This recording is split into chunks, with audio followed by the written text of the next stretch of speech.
Buckle up, court watchers. This is the explosive case of Mr. Terrell, a young man battling addiction, mental health demons like ADHD and Tourette's, and now caught red-handed trying to cheat a drug test with a Whizzinator right in the courtroom. We're diving into Judge Cedric Simpson's no-nonsense world where parents plead for mercy, bonds get revoked, and accountability hits hard. Will family love save him or dig a deeper hole? Teasing massive twists, failed rehabs, felony ties, and a desperate bid for treatment. You won't believe how this unravels. Stay locked in for the drama. Let's roll, nerds. Come up, Mr. Terrell. You are... His parents, William Tyrell. His dad, oh, sorry. And this is his mom, Rosanna Tyrell. Are you familiar with what he did today? We're familiar with what they said. We don't agree that that's right. We also agree that he's being held accountable for things that aren't really applicable in this case. You know, and I'm asking him not to use drugs or alcohol. I know. That's all I'm asking him to do. And he's constantly testing positive, and now he's taking a Whizzinator into the room. Well, it's wrong. So we don't He want. can be charged criminally for that. That's an offense in and of itself. Falsifying your drug test, it's a Class B misdemeanor. You're facing another 6 months in jail and or a $2,000 fine. What about, I mean, our concern and his concern is simple. This girl. I'm not, I know. no, we're not talking about the case. We're talking, What is the case? no, we're talking about the ability to remain clean and sober, first and foremost. We're not even talking about the case at this point. We're only talking about remaining clean and sober. He's repeatedly been unable to do that. And now he's trying to fool us. Well, he has an issue that we know. May I You say know. something on? Okay. I think, what needs to happen is I think the first thing you need to do is you need to talk to your lawyer before you make any statements. Yes, sir. The only thing I'm going to say is that I'm extremely upset, disappointed, and taking you into custody. You know, you've repeatedly failed to appear for court. You've repeatedly tested positive for a lot of substances, and now you're... Whoa, hold up. Did you catch that bombshell? Mr. Terrell just got remanded into custody on the spot for using a Whizzinator. That's a fake device to cheat urine tests, folks. Legally, this is huge. Falsifying a drug test is a Class B misdemeanor in many jurisdictions, carrying up to 6 months jail and $2,000 fine, as the court spells out. It's not just sneaky, it's criminal contempt in a bond supervision context, violating conditions outright. The judge is spot on emphasizing accountability, repeated positives for substances, no-shows, and now deception. That's hypocrisy screaming loud. Parents are heartbroken, blaming untreated ADHD and Tourette's draining his dopamine, leading to self-medication. Emotional stakes are sky high. Dad's love might enable, but is tough love the fix? What do you think? Should mental health trump punishment here, or is this rock bottom needed? Would you bail out family in this mess? This drama's heating up, transitioning to treatment talks next. Stick around. We sent them the documentation. They told us every day they were getting the medication they ever did. Never did. Until they finally refused to answer my phone calls because I kept calling him up what he needs to be on. I said, this ADHD medicine robs him of his chemicals and his dopamine chemicals in his brain. And he goes, he uses drugs to put them back. And I said, the Tourette's makes him not make good decisions. It's not a good combination. And they said, yes, that's the case in almost many drug addicts with ADHD. And they wouldn't fix it, right? And so I got pretty upset with him because he got out and he had a pill bottle that he got the day he got out. They had never given him any pills the entire time he was there for this thing. So I agree that it's a bad problem and a wrong problem, but I also agree it's not entirely his fault. I mean, I'd like to beat this on the end, but that doesn't work. And it pains me because I think that as a father and as a mother, due to love, a lot of times, you know, and I don't know necessarily you, but people tend to kind of shut their eyes and become naive to the fact that they're using, be that as it may, he's trying to fool us, and it's unacceptable, and there has to be accountability for it. I can't just let him go when you're using a Whizzinator to try to fool us. It's unacceptable, and there has to be accountability. And the problem is that I think that what we need to do now is have him evaluated by our clinicians to see how we go forward. Okay. So what I'd like to do is, while he's in custody now, I can have it done in a very expedited manner. I can have it done within, today's what, Tuesday? We can hopefully have a report back by Friday to see, at the latest Monday, to see how we go forward. Our clinicians can talk to him, and if he's honest, figure a way to go about doing this. And I'm going to tell you now, while I have him here, I can pay everything for you, so you don't have to pay for a dime. If you're on the outside, though, I can't pay for it. We can forward you doctor's records and things like that. My only concern and the only thing I want now is our clinicians to be able to speak to him to see where we go forward. Mr. Terrell, I'm going to have you what's called TRAS to see, it's an evaluation to see where we go from here. If we get this TRAS back and it tells me that your little bunny's jumping in the woods and that there's no problems, then I know that you weren't honest, and I'm going to make you go do it right back again. And we're going to continue to do it until you're honest. But, you can lie to me, but you can't lie to yourself. You can't be like this forever. At some point, you're going to be a habitual and you're looking at 25 to life. I But forgot thank you what for it- your patience. Thank you for your patience, but You don't have to. And I'm really, truly sorry he that did man up and come in. He wasn't going to. We had to fight with him and beg with him. He didn't. to come in. He didn't want to. Of course, no one wants to go to jail. And because he said, I said, he's not going to put you in jail. He goes, yes, he will. And I said, no, he has a heart. He's not going to put you in jail. He knows that you have a problem. The problem is the issue, stopping the thing that's causing this is the Is issue. your last name Mr. Terrell? Yes. We've tried that. I gave him to you. But he didn't, we tried it, but like I said, the underlying cause, which we've only just recently found, or They've found that never it may be, treated the they've never symptoms. treated. I understand. And I so here understand. he's untreated and still being treated like it's a normal case, and it's not really. I tried. I've given him back to you guys. I've asked him repeatedly to stay sober and not use, and he continues to do so. No matter how many times I give him to you, That's being caused by something. it's going to continue, and you have to realize it. And if you think that just him saying, okay, I'm going to stop, It has for many people. it may have. And yes, it may have. So how long are you putting him in for? I don't know. For now, I would like to have him TRAS to see where they go. My feeling is that they're probably going to say that he needs inpatient rehab, Which he's already been to. not in the jail. Yes. You sentenced him to that last year. WIMAC. We didn't put him in WIMAC. Did we do WIMAC with him? But they never actually treated the symptoms either. They. So we have other, if WIMAC didn't work, we have other facilities that we can go to. And we've got at least 3 to 4 different facilities, and we can continue to put them into each facility until it takes.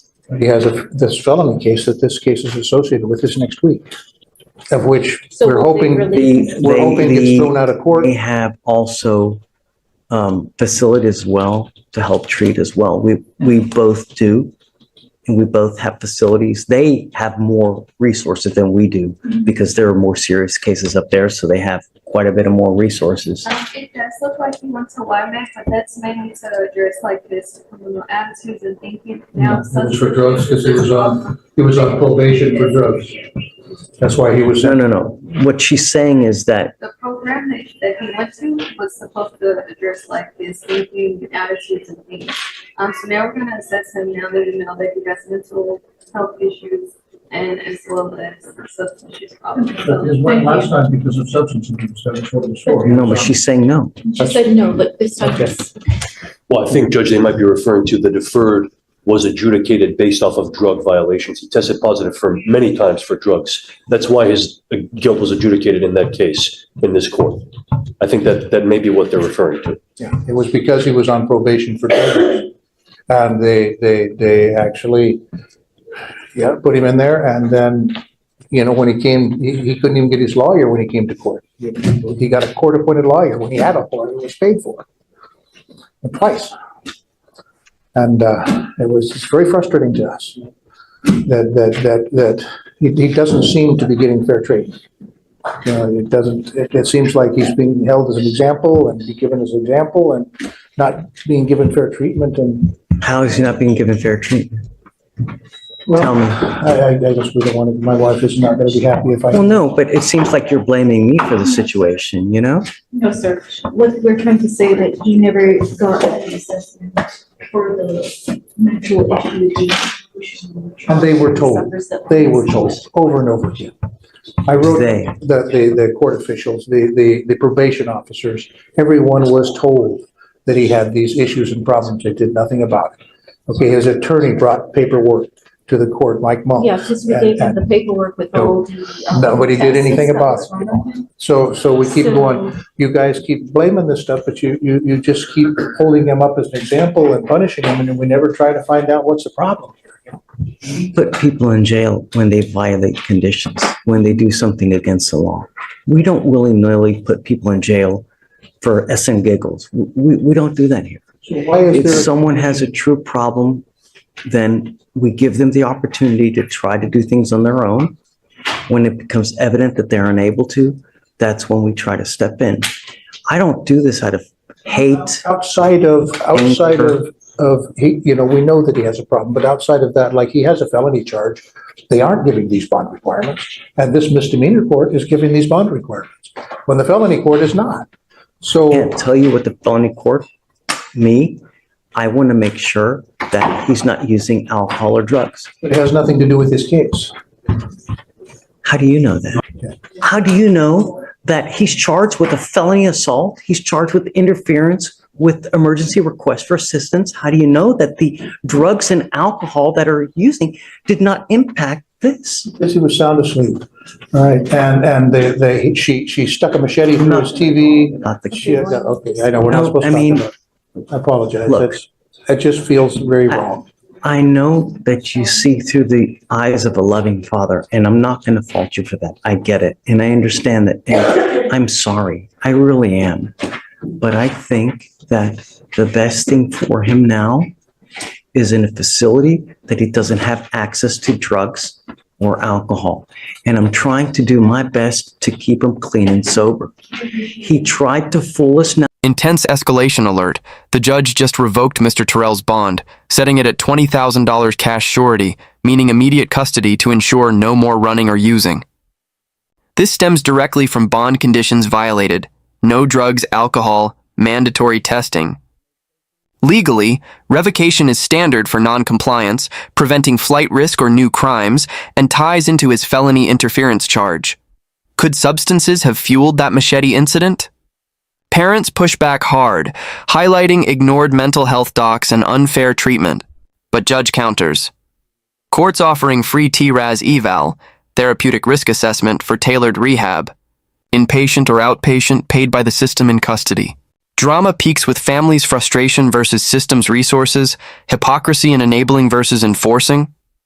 Who's right here, punish or treat first? This pivot to eval sets up potential turnaround, but failure means escalating bonds and habitual offender status, 25 to life looming. The first thing we have to do is we have to evaluate to see which one is the best one. They have mental health caseloads. They have the first thing that needs to happen is we have to have him evaluate, speak to a clinician.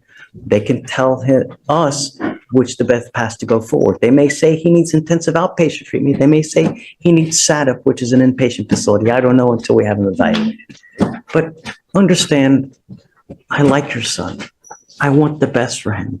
I really truly, and he doesn't get it. No, because we watched on TikTok him being in front of your court, and we're going, what the heck is that doing on TikTok, I live stream all our proceedings, and that's what we do. So adds transparency. So I'm gonna have to excuse myself. Please do.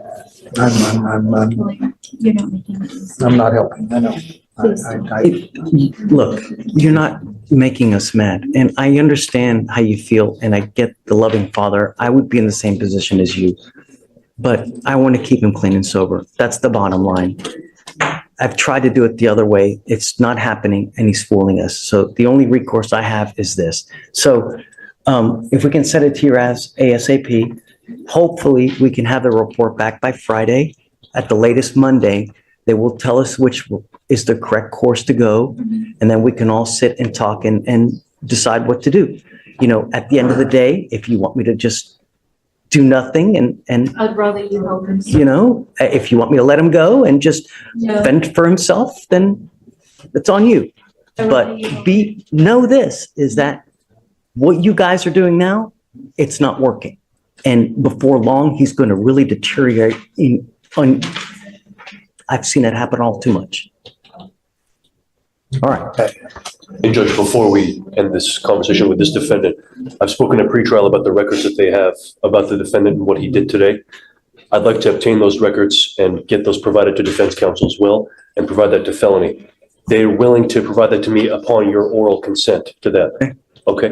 Pretrial, did you hear that? Okay, great. Thank you, Judge. So getting him in more trouble. No one's in more trouble. I mean, do you not see what I'm trying to do? If we wanted to put him in more trouble, we charge him with additional offenses. Isn't that what he's trying to do? No, we're here to help.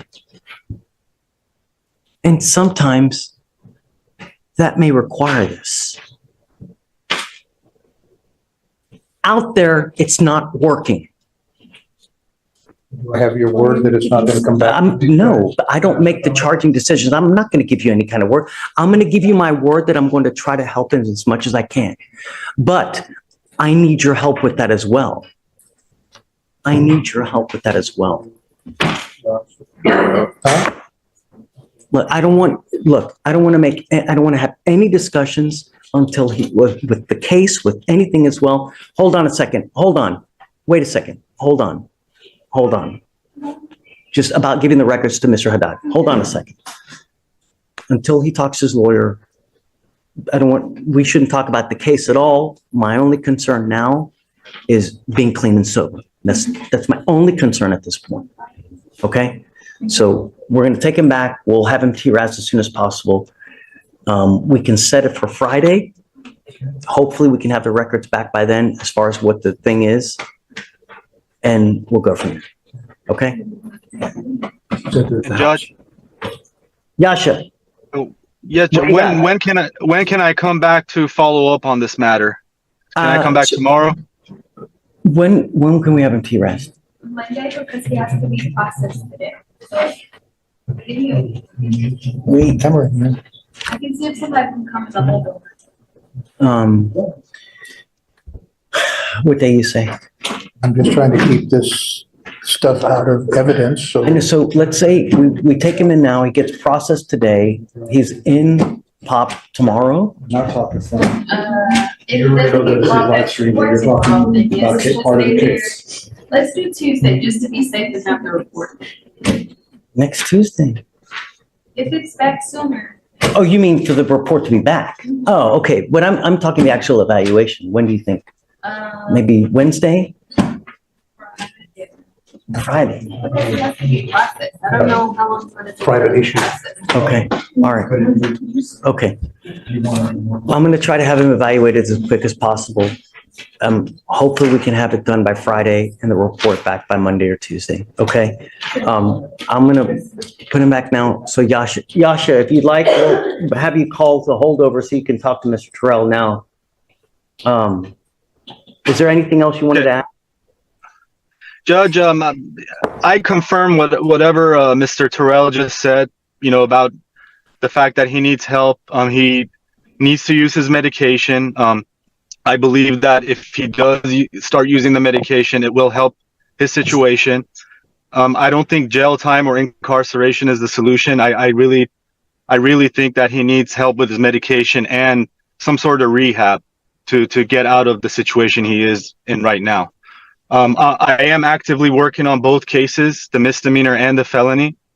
I have provided some evidence to the felony prosecutors about the situation, and I'll keep checking back with them. If I have to go every day, I will.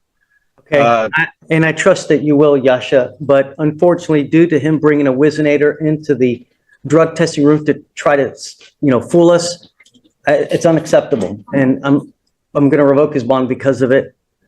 We're going to keep him. We'll try to have him, TRAS as quick as possible to see how we go forward.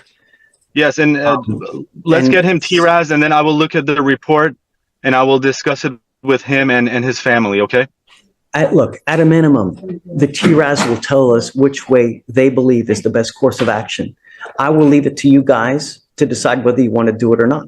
If you don't want to do it, if you just want to, let him out and fend for himself, it's up to you guys. I will offer my services to you for free. If you want it, it's available to you. If you don't want it, then it's on you guys. Okay? You need to pay bills. Let's not talk about everything now. Let's just see for me. Judge, did you say? Well, hold on. Yes, Yes, I sir. want to know what, Yes, Judge. do you want everything? Is Yes, it, Judge. why do you want all that? So, Judge, that's, To further charge?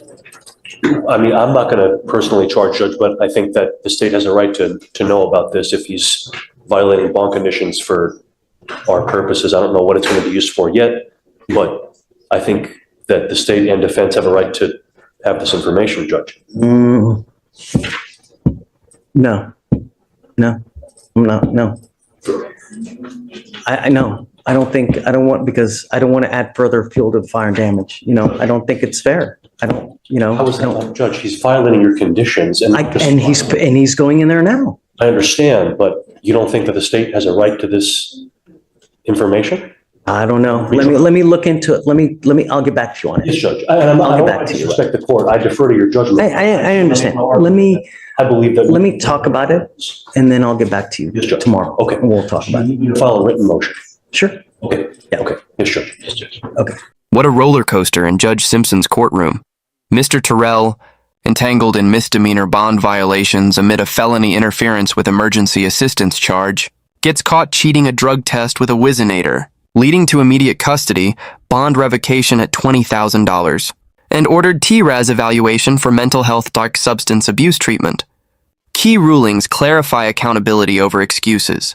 Repeated positives ignore ADHD Tourette's pleas initially.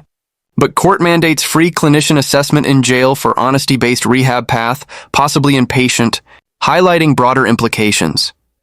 Addiction's intersection with justice demands balanced intervention, not endless leniency, to prevent habitual criminality.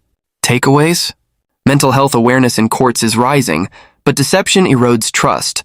Family advocacy humanizes, yet systems prioritize public safety. If you found this case as shocking as we did, make sure to hit that like button, share your thoughts in the comments, and don't forget to subscribe for more jaw-dropping courtroom breakdowns.